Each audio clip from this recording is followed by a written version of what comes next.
એક ઘન જંગલમાં એક શક્તિશાળી સિંહ રહેતો હતો. આખું જંગલ તેને જોઈને ડરતું.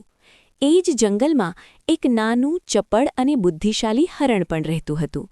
હરણ ખૂબ જ સમજદાર હતું અને કોઈને નુકસાન પહોંચાડતું નહીં. એક દિવસ સિંહને બહુ જ ભૂખ લાગી. તે શિકાર શોધતો હરણ પાસે પહોંચી ગયો. હરણ ડરી ગયું, પણ તે ભાગ્યું નહીં. શાંતિથી સિંહને બોલ્યું, હે જંગલના રાજા, આજે મને ન ખાઓ. એક દિવસ હું ચોક્કસ તમારી મદદ કરીશ. સિંહને હાસ્ય આવ્યું. તેને લાગ્યું કે આ નાનકડું હરણ શું મદદ કરશે. છતાં પણ દયાથી તેણે હરણને છોડીને જવા દીધું. થોડા દિવસો પછી સિંહ શિકાર કરતી વખતે એક જાળમાં ફસાઈ ગયો. તે જેટલું ઝઝૂમ્યો તેટલું વધુ ફસાતો ગયો. તે ગર્જના કરવા લાગ્યો. એ અવાજ સાંભળીને હરણ ત્યાં આવી પહોંચ્યું. હરણને બધું યાદ આવ્યું.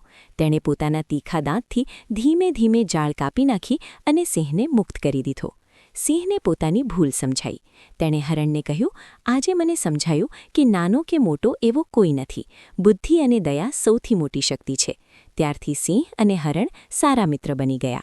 હેલો, મકવાણા ધીરુભાઈ ચેનલને સબસ્ક્રાઇબ કરવાનું ના ભૂલતા. બાલમિત્રો અને લાઇક કરજો, શેર અને કોમેન્ટ કરવાનું ના ભૂલતા. જય માતાજી.